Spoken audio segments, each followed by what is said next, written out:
எல்லாருக்கும் மாலை வணக்கம். பாருங்க, பசங்களாம் ஸ்கூல் விட்டு வந்துருக்காங்க. வாழைக்காய் சீவுறதெல்லாம் சீவிக்கோங்க. இந்த மாதிரி சீவினீங்கன்னா நல்லா சன்னமாக அப்படியே மெல்லிஸாக வரும். பாருங்க, அப்படியே பார்க்கவே ஆசையாக இருக்கும். ரொம்ப சன்னமாக வரும். அது பாருங்க, பஜ்ஜி செய்யலாம் சூடாக.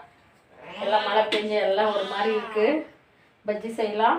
அதுக்கு தேவையானது பாருங்கள், பஜ்ஜி மாவு கொஞ்சம் இருக்குது, வேஸ்ட் பண்ணக்கூடாது. அதனால் நான் என் வீடியோக்குள்ளே போய் பார்க்குறதுக்கு முன்னே ஈஸ்வரி பிளாக் அப் என் சேனலுக்குள்ளே போய் வீடியோ பார்க்குறவங்களாம், ஒரு புதுசாக பார்க்குறவங்களாம் ஒரு சப்ஸ்கிரைப் பண்ணுங்கள். எப்பயும் பார்க்குறவங்களாம் லைக் பண்ணுங்கள். நிறையா பார்க்குறீங்க, ரொம்ப சந்தோஷம், ரொம்ப தேங்க்ஸ். புதுசாக பார்க்குறவங்களாம் ஒரு சப்ஸ்கிரைப் பண்ணி விடுங்க. எல்லோரும் லைக் மட்டும் பண்ணுங்கள். லைக் தான் கேட்குறேன். 3 வருஷமாக வீடியோ பண்ணிகிட்ருக்கேன், இன்னுமே எனக்கு இதாகலை. நீங்கள் எல்லாம் சப்போர்ட் கொடுத்தாதான் நான் கஷ்டப்பட்டது 3 வருஷம் பண்ணதுக்கு ஃபைனல் இது பண்ண முடியும். ஒரு சம்பளமாக வாங்கிட்டு நிறுத்திக்கலான்னு கூட தோணுது. அவ்வளோ கஷ்டப்படுறோம். இன்னுமே நாங்கள் சம்பளம் 3 வருஷம் ஆகுது. 2002 2001 லாஸ்ட்டில் இது வரைக்கும் பஜ்ஜி மாவு 3/4 கப்பு இருக்குது. அதோட 1/4 கப்பு கடலை மாவு போட்டுக்கலாம். இந்த கப்பில் 1 கப்பு, ஒரு 250 கிராம் 300 கிராம் இருக்கும். இதில் 1 கப்பு போட்டுட்டோம். இதில் 1/4 கப்பு அரிசி மாவு போட்டுக்கலாம்.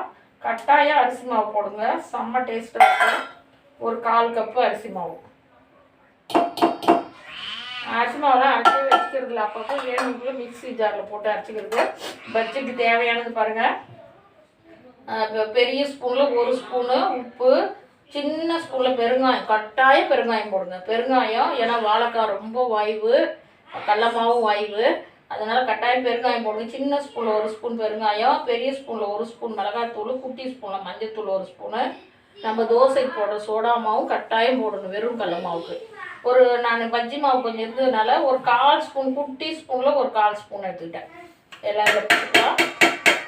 போட்டு நீங்கள் தண்ணி ஊற்றாதுக்கு முன்னே நல்லா கலந்துக்கோங்க. இப்படி கலக்கிட்டு தேவைக்கேற்ற தண்ணி, இதுக்கு அளவெல்லாம் கிடையாதுங்க.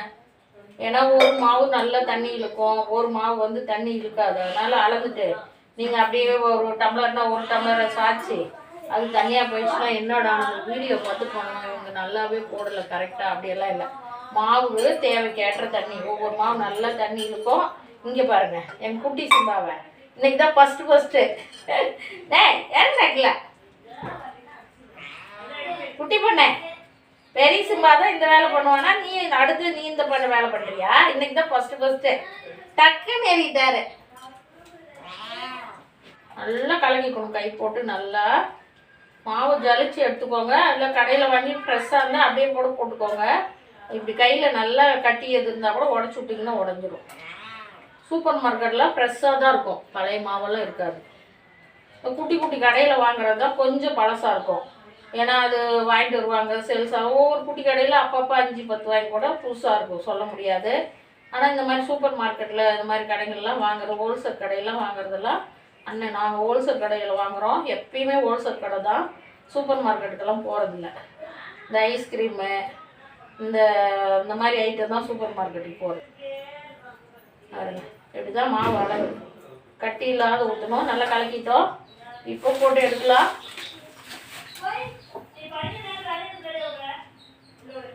உப்பு சரியாக இருக்கும். இருந்தாலும் நீங்கள் இந்த மாதிரி வச்சு பாருங்கள், உப்பு சரியாக இருக்காங்க. வெறும் கடல மாவு மட்டும் போட்டு செய்யலாம்னு கொஞ்சம் உப்பு போட்டுட்டேன். அதனால கொஞ்சம் லைட்டாக ஏதோ உரைக்கிறது. ஏன்னா இந்த மாவில், பஜ்ஜி மாவில் நம்ம எதுவுமே போடக்கூடாது, எல்லாமே அவங்க கலந்துருப்பாங்க. கொஞ்சம் லைட்டாக போட்டுக்கலாம். இன்னும் ஒரு 1/4 கப்பு போட்டுக்கலாம். ஏன்னா பஜ்ஜி மாவில் எல்லாமே இருக்குது இல்லைங்களா, அதனால கொஞ்சம் உரப்பாக இருக்கிற மாதிரி இருக்குது. நிறைய எல்லாம் கரெக்டாக இருக்குது. நாங்கள்லாம் கம்மியாக சாப்பிடுவோம், ரொம்ப உப்பு கம்மி. நாங்கள் எங்கே போனாலும் கரெக்டாக சாப்பிட்ற வீட்டிலலாம் எனக்கு உப்பு உரைக்கிற மாதிரியே இருக்கும். அது அப்போ இருந்தே எங்கள் சார் கம்மியாக சாப்பிட்டாரு, அப்படியே பழக்கமாயிடுச்சு. அவருக்காக தனியாக சமைக்கிறதுன்னு நானும் அப்போ இருந்தே கம்மியாக சாப்பிட்டு எனக்கு அப்படியே ஊருக்கெல்லாம் போனோன்னா உப்பு அவங்க நல்ல உப்பு, எனக்கு என்ன உப்பு கறிக்கிற மாதிரி இருக்கும். பாருங்க, வாழைக்காய் இப்படி எடுத்து இப்படி தொட்டு எண்ணெய் காஞ்சிச்சான்னு ஃபஸ்ட்டு பார்க்கணும். எண்ணெய் காஞ்சிச்சு பார்த்தீங்களா? இப்போது இப்படி நனைச்சிங்கன்னா அப்படியே எடுத்துக்கூடாது. இப்படி இப்படி பண்ணிட்டு இப்படி பண்ணிங்கன்னா அதில் இருக்கிற மாவு சொட்டாது. நல்லா எண்ணெய் காயணும். அப்போ தான் பஜ்ஜி நல்லா புசு புசுன்னு எழுந்திருக்கும். இன்னும் கொஞ்சம் காயணும் எண்ணெய்.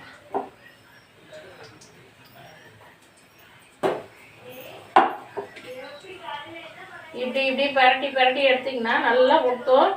அந்த டைமில் அப்படி கிண்ணத்தை இப்படி பிடிச்சிட்டு இப்படி விட்டுருங்க. நல்லா புசு புசுன்னு வரும் மாவு. பாருங்க, ஈஸியாக இருக்கும் எடுத்து. கரண்டி விட இது நல்லாயிருக்கும். முறுக்கெல்லாம் ரொம்ப நல்லா, முறுக்கு இந்த ரோஸ் குக்கி இதெல்லாம் செய்யறதுக்கு.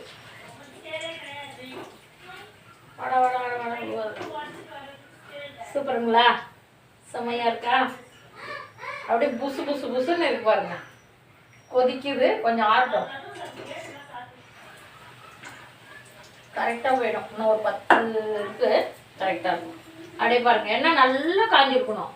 அப்போ தான் அங்கே புசு புசுன்னு வரும். மாவும் கரெக்டாக நான் சொன்ன அளவுக்கு செஞ்சு பாருங்கள். இப்போ பாருங்கள், நான் வீடியோ கூட ஸ்டிக் பண்ணல, அப்படியே தான் ஓடுது.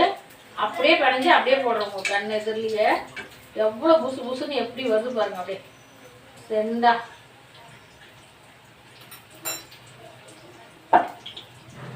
இது தேங்காய் சட்னி செஞ்சால் சூப்பராக இருக்கும். கேட்குறேன், தேங்காய் அதுதான் உடச்சிட்டு வந்து வச்சுருக்காரு உரிச்சி எங்கள் பையன்.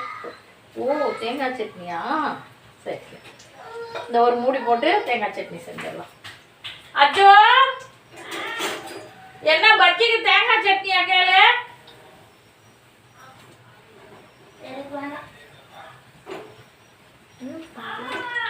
சரி வா, கொஞ்சமா காமிங்க. என்னம்மா? தூமா இருமா தரேன். நல்லா இருக்கா? எண்ணெய் எண்ணெய் வடிட்டு தரேன். கொதிக்குது. உனக்கு தான் அடி தரணும். ஃபர்ஸ்ட் சிவச்சிவாவுக்கு தான், சட்டு ஓம் சக்தி அம்மாவுக்கு தான். இல்லை 2 பேருக்கு தான். ஐயோ, எங்க பேத்தி பேராண்டி. உனக்கு ஃபர்ஸ்ட், 2 பேருக்கும் ஃபர்ஸ்ட். பாருங்க. இல்லடா தங்கம், சரி சாரி, ஏதோ மறந்துன்னு சொல்லிட்டேன்.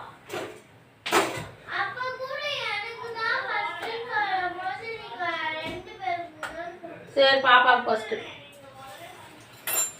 இந்த பஃபெல்லாம் வச்சு போட்டிருக்கேன்னு நிறைய பேர் பார்ப்பீங்க. இப்போல்லாம் யாரும் மாடல் இல்லை. மாடல் இருந்தாலும் நான் போடுற வயசு இல்லை, எனக்கு பிடிக்கல. இருந்தாலும் இந்த சேரீ எடுத்து 22 வருஷம் ஆகுது. அப்படியே வச்சுருக்கேன் ஒரு ஞாபகார்த்தமாக. இந்த சேரீ எடுத்து 22 வருஷம் ஆகுது. ஒரு நாள் தனியாக வீடியோ போடக்குள்ள நான் இது என்னன்னு சொல்கிறேன். அப்படியே கட்டாத வச்சுருக்கேன். இப்போ இது கட்டியே ஒரு 4-5 வருஷம் இருக்கும். இன்றைக்கி தான் கட்டுறேன். அது ஞாபகார்த்தமாக அப்படியே வச்சுருக்கேன். ஒரு நாளைக்கே வீடியோ, தனி வீடியோ போடக்குள்ள இது எப்போ எடுத்தது என்னன்னு சொல்லிட்டு உங்களுக்கு போடுறேன். 22 வருஷம்.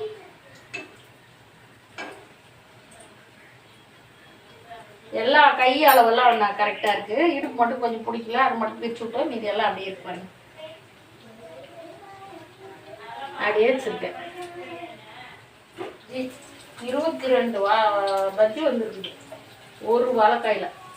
கடையில் வாங்கினா ஒரு பஜ்ஜி 10 ரூபா. 22 பஜ்ஜிக்கு என்னாச்சு கணக்கு போடுங்க. அது எண்ணெய், ஆயிலெல்லாம் எண்ணெயும் அவ்வளோதான் பண்ண. கரெக்டாக போச்சு. சூப்பராக தேங்காய் சட்னி பஜ்ஜி சும்மா அப்படியே புசு புசு புசுன்னு பாருங்க. அப்படியே சாப்பிட்டா என்ன மாதிரி இருக்கு பாருங்க. ஒன்றே சும்மா கொஞ்சம் அப்படியே பண்ணுவாங்க. செமையாக இருக்குல்ல? வாயில் எக்ஸ்ட்ரா ஊருக்கு சாப்பிடக்கூடாது. உங்களுக்கு ரொம்ப பிடிக்கும், ஆனால் சாப்பிடக்கூடாது. ஒன்றும் கொஞ்சம் தொட்டு செம்ம. அவ்வளோதான், எல்லாரும் வந்து குளிப்போம். உட்காந்து தொட்டு சாப்பிட்டோம்.